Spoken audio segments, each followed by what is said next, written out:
Boa tarde a todos. Depois aqui destas dificuldades informáticas, bem, correspondem aos atrasos que normalmente existem nas sessões presenciais, nós vamos dar início à segunda sessão do ciclo destas conversas mensais. Esta já é a segunda conversa sobre o futuro, os futuros dos territórios.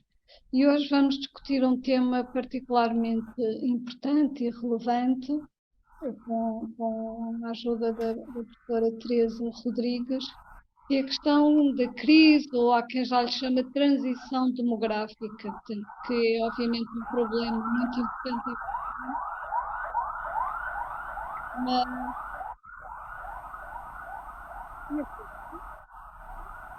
mas na verdade um problema quase praticamente global, com a explosão de alguns continentes mais. E de facto põe-nos perante um desafio ao qual não nos fomos preparando, né? No fundo, por isso hoje chama de crise demográfica, quando provavelmente deveríamos já estar a chamar de transição demográfica, porque de facto temos que fazer aqui este caminho. Portanto, temos aqui uma oportunidade hoje de ouvir uma pessoa que estudou e que fez cenários sobre a situação demográfica portuguesa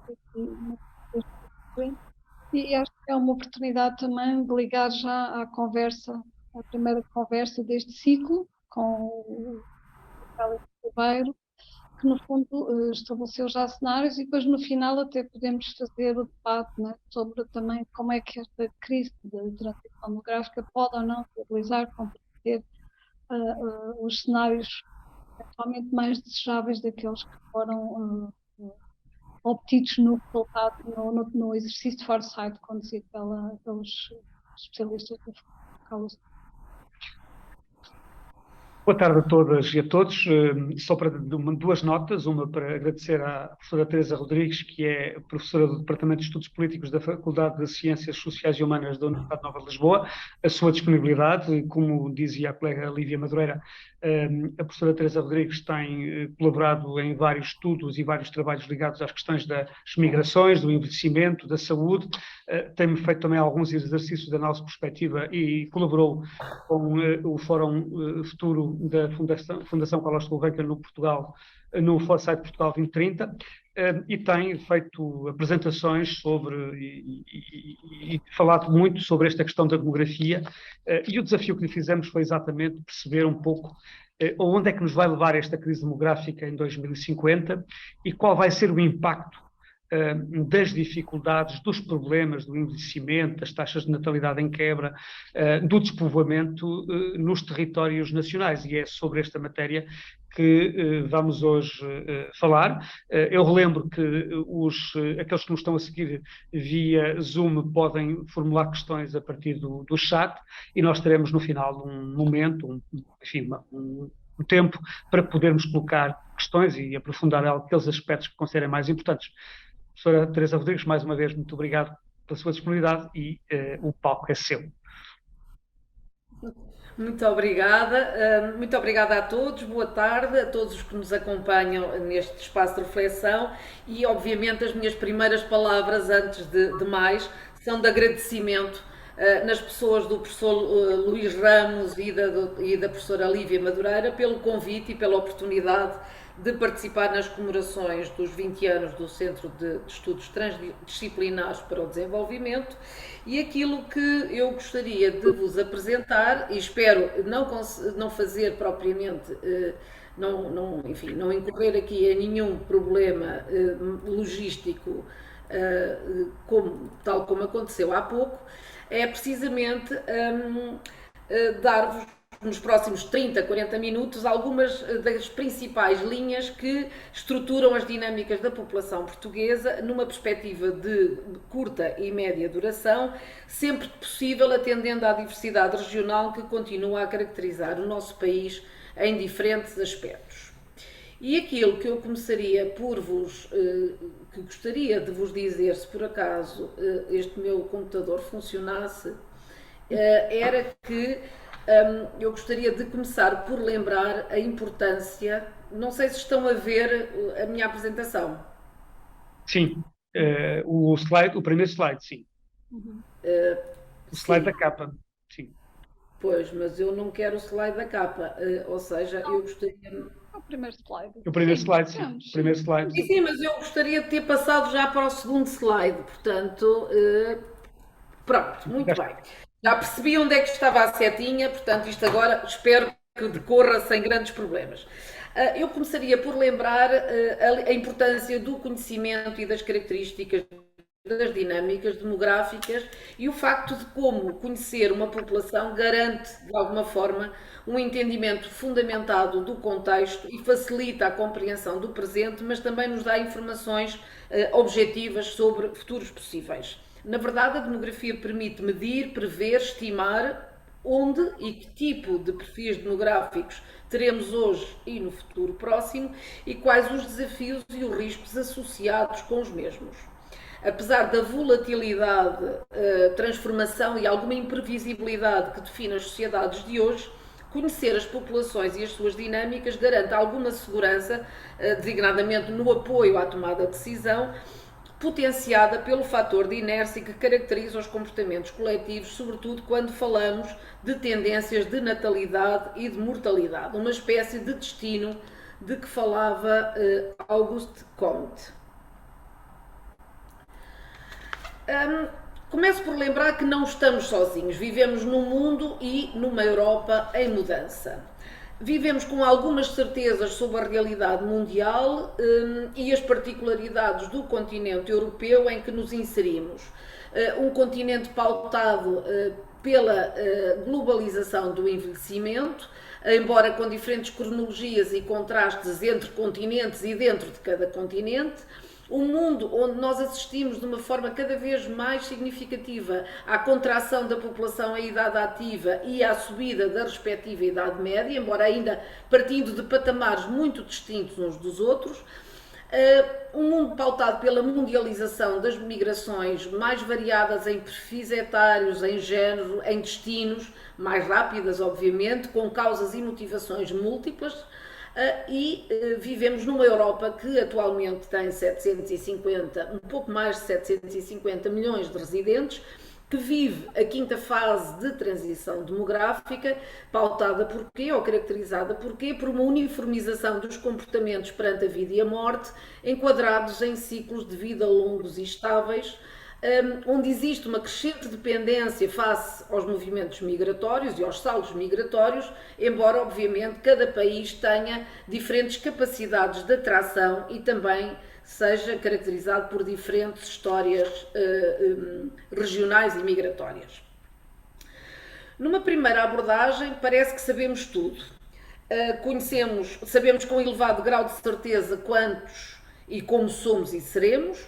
Os dados provisórios do censo de 2021 confirmou alguns dos nossos piores receios, ou seja, somos o quinto país mais envelhecido do mundo, o quarto da Europa, perdemos residentes entre os anos de 2010 e 2018 e a nossa dependência face às migrações é total.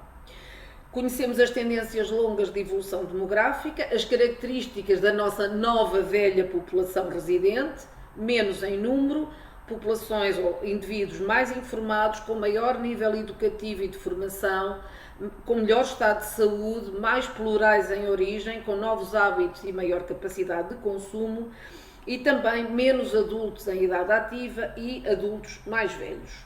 Na verdade, só não sabemos em rigor o impacto que a evolução esperada de algumas destas características poderá ter em termos de desenvolvimento económico e níveis de bem-estar hoje e no futuro próximo. Vejamos como somos e o que sabemos no caso português. Sabemos que, em termos de dados gerais, somos um país de pequena dimensão territorial e humana.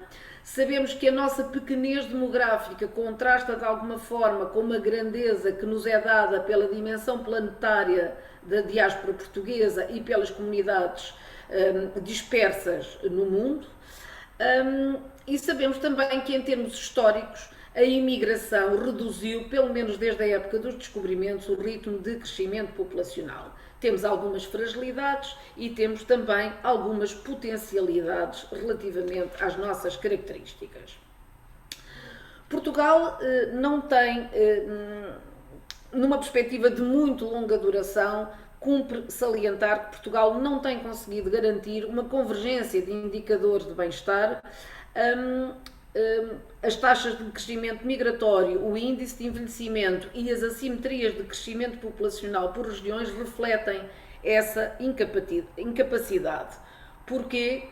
Porque nós temos vindo a assistir a um aumento da diversidade económica no século XX, assistimos a um aumento da diversidade económica e demográfica devido à mudança gerada em torno das transformações económicas em curso, a que só algumas regiões conseguiram dar resposta. Somos um país pequeno, mas com grande diversidade interna, fraco crescimento e capacidade limitada de gastos públicos, marcado por uma longa tradição de governação centralizada e sem níveis de poder político intermédio.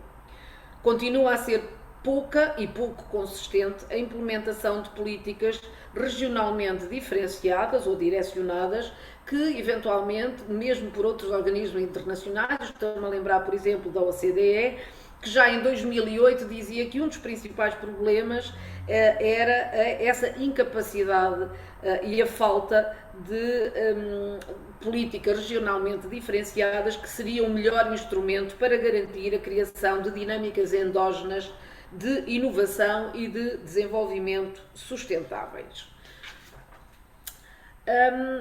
E, portanto, existe, e talvez como reflexo de todos estes aspectos, existe efetivamente uma coincidência entre regiões que têm melhores índices de qualidade de vida, que vocês podem ver como exercício aqui nestes dois mapas que aqui se apresentam, e as dinâmicas em termos demográficos, ou seja, as regiões que mais crescem são aquelas também que apresentam índices médios de qualidade de vida um pouco mais consistentes. Não é de hoje a concentração progressiva na faixa litoral causada pela transferência de população do interior para o litoral e para os centros urbanos. A par dos movimentos de saída, a mobilidade interna que ocorreu nas décadas de 60 e 70 do século passado contribuiu para a redistribuição da população do território de acordo ou segundo a sua maior ou menor capacidade de atração migratória. Simultaneamente, o facto do modelo de desenvolvimento que o país foi adotando se ancorar numa organização territorial que privilegiou o litoral, onde se concentrou, aliás, também a maioria da população urbana, e também se concentrou ou se concentraram as atividades económicas e os centros de decisão política. O reverso foi o abandono progressivo dos jovens em idade ativa das zonas rurais do interior. Deste modo, podemos concluir que a evolução da população portuguesa, tanto a um nível nacional como a um nível regional, tem sido condicionada pela intensidade e direção dos fluxos migratórios, sendo que em algumas regiões o seu impacto foi duplamente penalizador, por serem regiões de saída tanto para outros países como para outras zonas do litoral continental. E assim chegamos a pleno século XXI, como somos e como seremos. Partimos de várias certezas. Somos um país com uma estrutura triplamente envelhecida, com poucos jovens, com uns ativos que são menores em número e que tendem a ser mais velhos, progressivamente mais velhos em média e mais idosos. Vivemos num país também onde aparentemente é um país de filhos únicos e de fecundidade muito baixa, com famílias de pequena dimensão. E depois também vivemos uma outra realidade, que é a realidade que decorre do facto de que os centros urbanos aparentemente vivem à custa do interior e vivem também à custa dos estrangeiros, no sentido em que a dependência das migrações, e nomeadamente da imigração, portanto das entradas de população estrangeira, tende a ser cada vez maior e tende a consolidar-se essa dependência.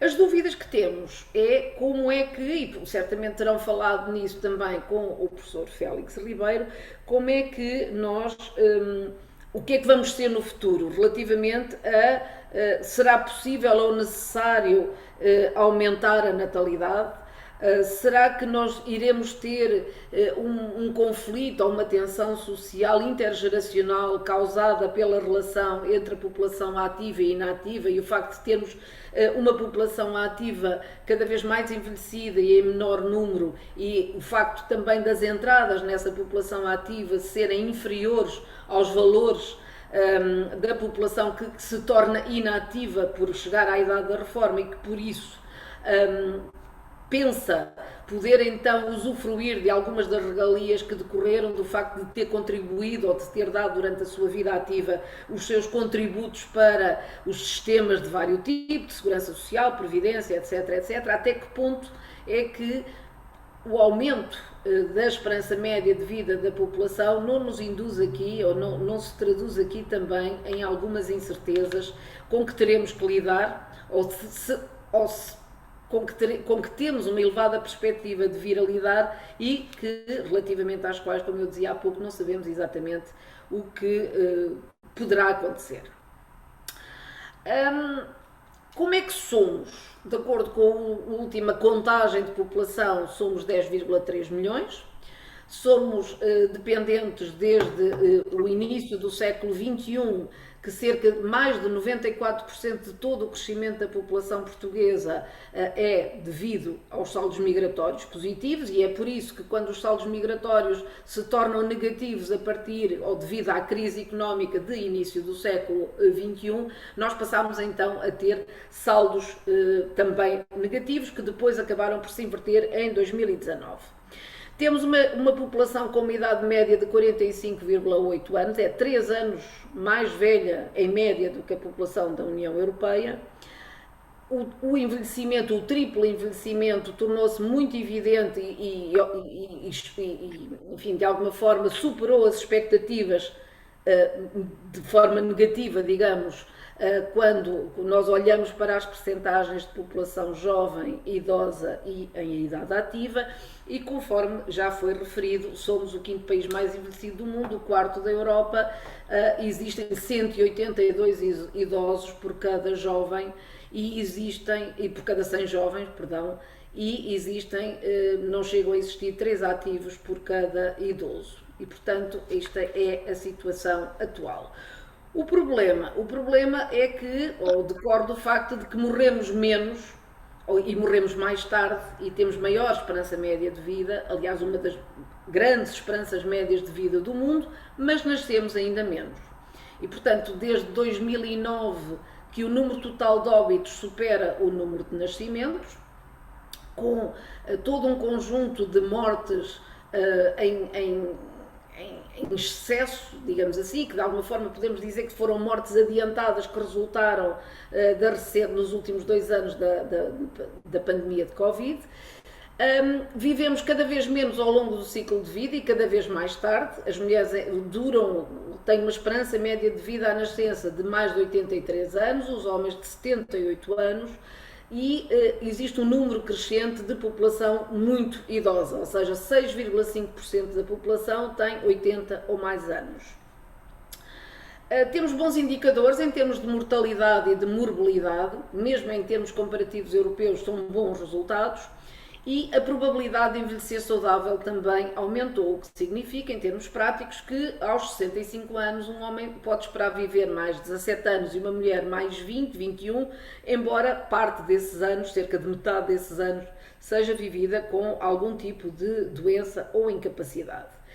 O problema é que os nascimentos tendem a reduzir-se e não parece existir capacidade para inverter esta tendência. Somos o 3º país europeu com menos número de filhos por mulher, metade das crianças portuguesas nunca terá irmãos, o número médio de filhos por mulher não chega a ser 1, quase metade das mulheres e mais de metade dos homens com até 49 anos não tinham filhos nem tencionavam ter, de acordo com o inquérito à fecundidade realizado em 2019, e só 1/3 tinha 2 ou mais filhos.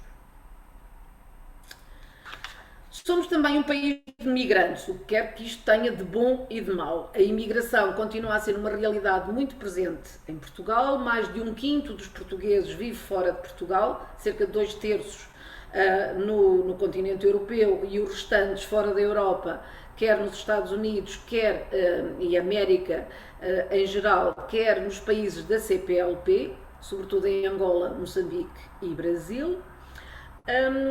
Em 2021, cerca de 700 mil estrangeiros possuíam autorização de residência em Portugal.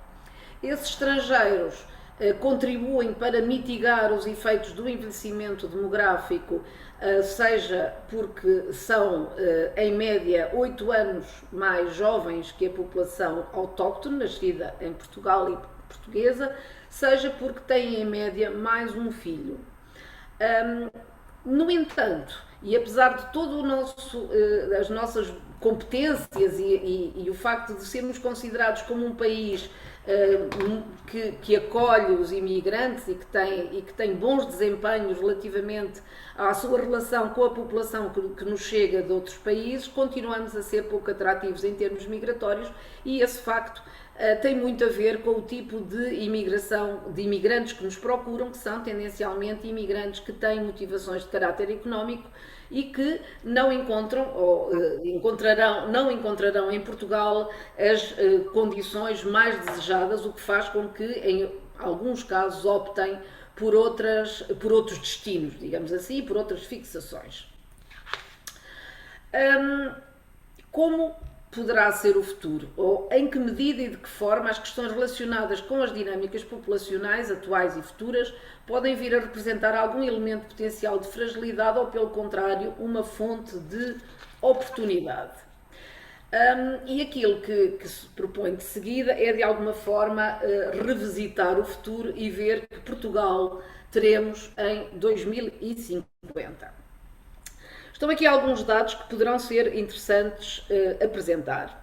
Seremos menos, até 2050, seremos menos 20% do que éramos em 2011. Seremos, aliás, tanta população quanto éramos em 1950, portanto, um século atrás. Haverá menos mães e menos filhos. A sociedade será mais igualitária no que se refere à diferença e às diferentes expectativas de vida de homens e mulheres, que hoje, como sabem, as mulheres vivem mais que os homens, mas a tendência é para uma aproximação desses indicadores. A pirâmide etária estará formalmente envelhecida ou invertida, no sentido em que haverá menos jovens, muito menos jovens do que idosos. A população em idade ativa irá descer cerca de 30%, o que significa que em 2050 poderemos ter um volume de população em idade ativa semelhante ao que tínhamos em 1940. Haverá 3 vezes mais idosos que jovens e apenas 1 em cada 8 residentes será jovem. Estão aqui alguns gráficos que permitem acompanhar, por um lado, a evolução da pirâmide etária em 2011, 2031 e 2051. Depois aqui o total de mulheres e o total de nascimentos, as projeções. Aqui à vossa direita, creio eu, ao lado do quadro com a informação, a evolução da população de acordo com diferentes probabilidades e diferentes cenários, consoante sejam mais otimistas ou mais pessimistas, e é aquilo que eu vos disse há pouco, ou seja, a grande incógnita é de facto o saldo migratório, e depois também em baixo a evolução esperada da população de acordo com os grandes grupos etários de jovens, adultos e idosos. Portanto, sabemos que no futuro próximo seremos menos indiferentes, continuará a aumentar a idade média da população, mesmo num cenário moderado, esperam-se descidas que poderão rondar os menos 40% relativamente à população jovem, os 31% relativamente à população adulta, ou seja, os ativos, e um aumento que poderá ultrapassar os 40% relativamente à população com 65 e mais anos. A única vantagem, ou o único sinal positivo, é que seremos menos, mas o que perdemos em número ganhamos em qualidade, informação e competências. Ou seja, A população do futuro será uma população diferente a estes níveis. Se aprofundarmos a nossa análise prospectiva e desagregarmos os resultados a nível de concelho e por grandes grupos etários, que é aquele que vocês têm aqui neste slide, o retrato do país e do seu futuro vem confirmar, em termos de resultados, as tendências já apontadas. Ou seja, no segundo mapa, a diminuição do grupo etário mais jovem até aos 15 anos é generalizada em todo o território, é tudo o que está vermelho e laranja, vermelho, laranja e amarelo, portanto, enfim. O mesmo acontece no grupo etário seguinte, que inclui toda a população ativa entre os 15 e os 64 anos, e contrariamente a estes dois grupos, o grupo etário dos 65 e mais anos crescerá em todo o território. E podemos assim afirmar que Portugal irá claramente manter uma tendência de triplo envelhecimento, com mais idosos, menos jovens, adultos cada vez mais velhos, e este envelhecimento terá, obviamente, consequências na organização do sistema económico, das relações entre as gerações, do sistema educativo e de saúde e também no setor da segurança. O slide aqui que tem perante os vossos olhos propõe uma análise mais fina à escala concelhia e resulta de um projeto de investigação, não o do Foresight feito na Gulbenkian, mas um projeto de investigação pelo qual foi responsável e que terminou o ano passado, onde se fazia esta triagem e uma análise um pouco mais fina em termos concelhios, e o que eu vos propunha apenas, uma vez que não temos aqui também muito tempo, é que olhassem para os números, portanto estão aqui os números totais de jovens, adultos e idosos, para termos uma ideia da escala, 236 dos 278 concelhos diminuem a população em termos gerais, ou seja, falamos de 85% dos concelhos vão perder a população, 95% dos concelhos vão perder população adulta, 96% dos concelhos vão perder a população jovem e 72% dos concelhos irão ver aumentar a população idosa. Como veem aqui, os maiores decréscimos e os maiores aumentos são relativamente constantes e traduzem-se de facto numa desvantagem, digamos assim, dos concelhos situados em zonas mais rurais e, com uma ou outra exceção, dos concelhos situados em zonas de interior. Ao invés, os que registram maior aumento estão, por norma, situados nas áreas metropolitanas de Lisboa ou Porto, mais em Lisboa que propriamente no Porto. Em alguns casos, essas diminuições ou essa redução é superior a 15%, ou seja, é uma redução muito significativa. E, portanto, quando pensamos no nosso país como um todo, a situação não é das melhores. Porquê? Porque nem as migrações, nem um possível aumento dos nascimentos serão por si só suficientes para garantir o aumento do total de residentes. E só seria possível garantir esse aumento caso se conjugassem duas situações, ou seja, por um lado, um saldo migratório muito otimista, em torno dos 40 mil efetivos ano, o que é muito acima daquilo que acontece no momento, e por outro lado, aquilo que seria a concretização do número de filhos desejados pelas famílias residentes, parte das quais serão famílias não nacionais. E, portanto, se ao caso estes dois indicadores ou estas duas possibilidades sucedessem, poderíamos então ou ir ao encontro do cenário mais otimista, e isso permitiria, esse facto iria permitir um aumento ainda que, enfim, médio, moderado, da população portuguesa. Mas, como disse, nenhum destes aspectos ou destes vetores parece ser concretizável. E, portanto, Há que contornar estes números e há que olhar para estes números como sendo certezas e tentar encontrar soluções para estes números. E dois fatores que, em meu entender, podem reduzir o pessimismo associado à mudança é a questão, que já aludi há pouco, da melhoria em termos de qualidade da população ao nível de educação, de informação e de competências. O que também tem depois impactos positivos de outro tipo, designadamente em termos de impactos positivos no estado de saúde médio das populações.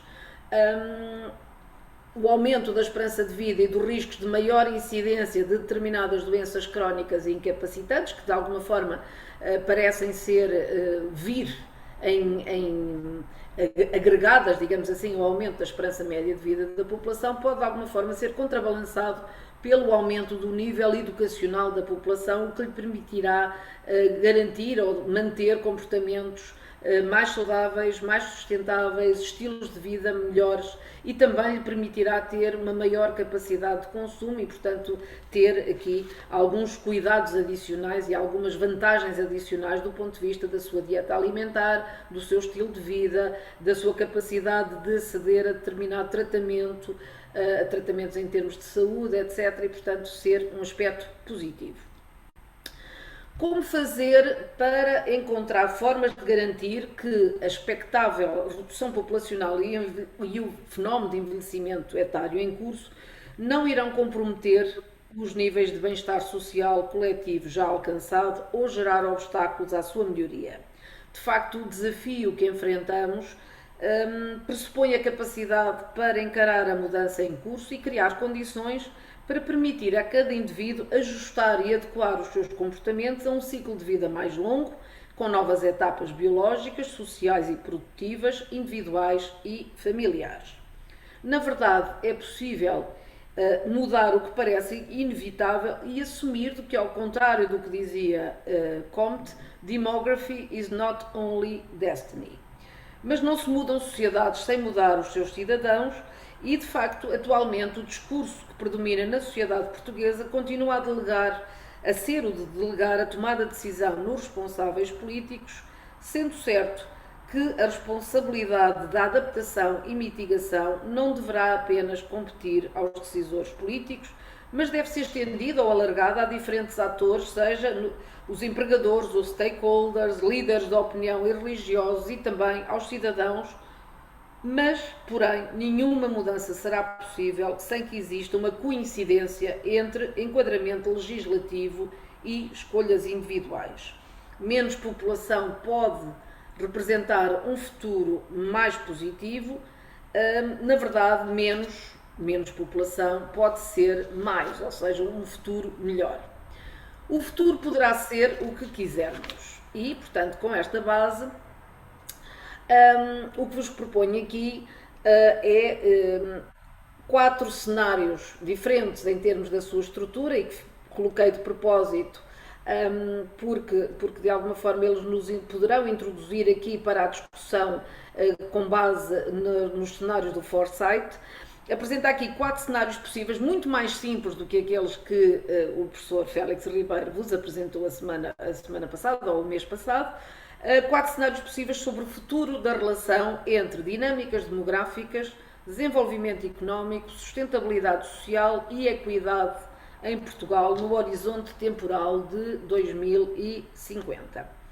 É possível pensar que estes cenários possam vir a concretizar-se de forma sequencial, portanto 1, 2, 3, 4, uma vez que falamos de realidades dinâmicas e adotar uma postura positiva quanto ao futuro e à capacidade que teremos para garantir às gerações seguintes uma vida melhor que a vivida no presente. Assim, podemos admitir que até 2050 a sociedade portuguesa irá evoluir da situação caracterizada no cenário 1, marcado por uma lógica de crise económica cujo esforço de resolução se sobrepõe a qualquer outro investimento consistente, nomeadamente no âmbito ou no setor social. Este cenário não é claramente o que queremos, embora nos pareça ser de algum modo o que vivemos de momento, Mas este poderá seguir, ou esta situação poderá evoluir gradualmente para os cenários 2 ou 3, que pressupõem já mudanças de conjuntura económica ou algum investimento em políticas concertadas na esfera do bem-estar social regionalmente adaptado, até finalmente conseguirmos realizar ou atingir o cenário 4. Este cenário prevê o melhor futuro possível para um país onde todos, independentemente da sua origem, formação, estado de saúde ou rendimento, têm razões para querer viver. Falamos de um Portugal em recuperação económica, onde uma população menos numerosa, mas mais diversa e rica do ponto de vista cultural e identitário, beneficia de políticas concertadas de bem-estar social e económico, ajustadas às particularidades de cada grupo etário e de cada região e promotoras de padrões satisfatórios de qualidade de vida. É certo que o envelhecimento das estruturas etárias parece incontornável, reafirmando a urgência de medidas adequadas de apoio à família, de ajustamento do sistema educativo e de emprego, do sistema contributivo e mesmo das políticas migratórias e de acolhimento. O grande desafio que nos é colocado é o modo como seremos capazes de, como diz aqui este gráfico, mitigar o indesejado, aproveitar as oportunidades e remover obstáculos, partindo de um ponto essencial. Os portugueses de futuro, independentemente do sexo e idade, serão cidadãos mais informados, capazes de conseguir fazer escolhas melhores e mais fundamentadas. Em 2022, vivemos mais e melhor, temos melhor apoio na escola, na saúde e face ao desemprego, mas continuamos a ser o terceiro país da União Europeia com maior grau de desigualdade interna, tal como continuamos a apresentar indicadores de qualidade de vida inferiores à média comunitária, que afetam com particular intensidade os idosos e os jovens, o interior e as zonas rurais. Com efeito, menos população residente pode ser mais ou o suficiente, resta saber para onde vamos, ou melhor, para onde queremos ir. E, portanto, temos que fazer escolhas. Será preferível continuar a tentar mudar perfis demográficos ou antes devemos procurar recriar estratégias que permitam transformar em janelas de oportunidade as vulnerabilidades potenciais de uma população que será necessariamente diferente da atual, mas que também será diferente no mundo que será também ele diferente. Uma espécie de nova população. Não devemos antes olhar o futuro e assumir a redução populacional e a transformação como provável, mas gerível no que ela tem de potencialmente menos positivo? Será que a alteração do perfil dos futuros residentes em Portugal virá atenuar ou, quem sabe, anular o tão temido cenário de insustentabilidade do sistema de proteção social ao reduzir a pressão sobre os serviços?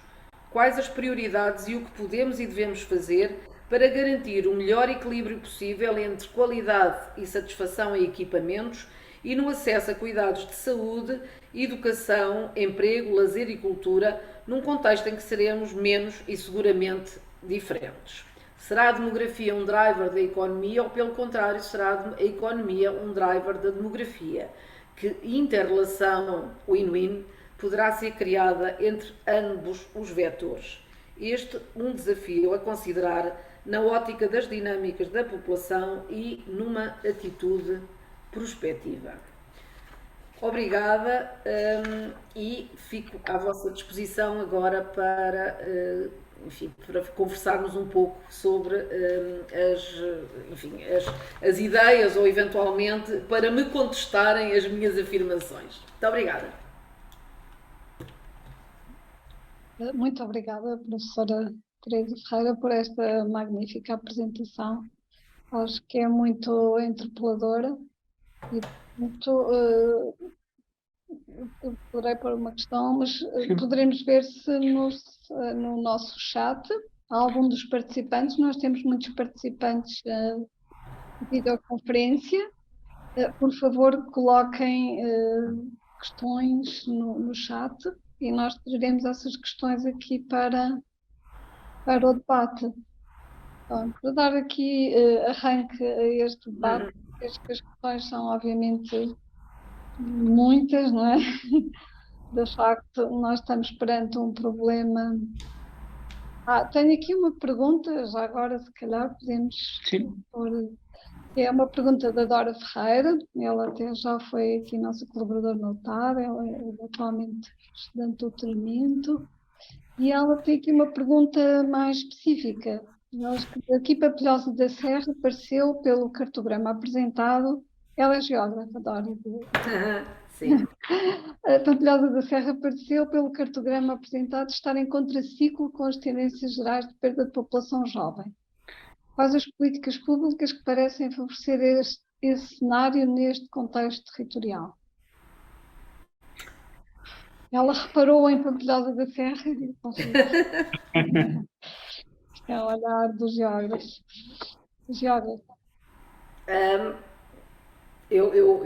Quero que eu responda já ou prefere que se guarde para várias perguntas, mas uma vez que só há esta, eu começarei para dar tempo, digamos assim,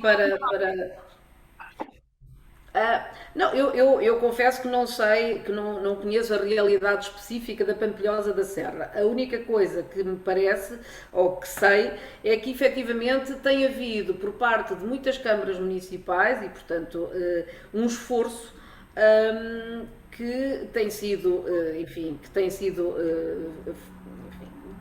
produzido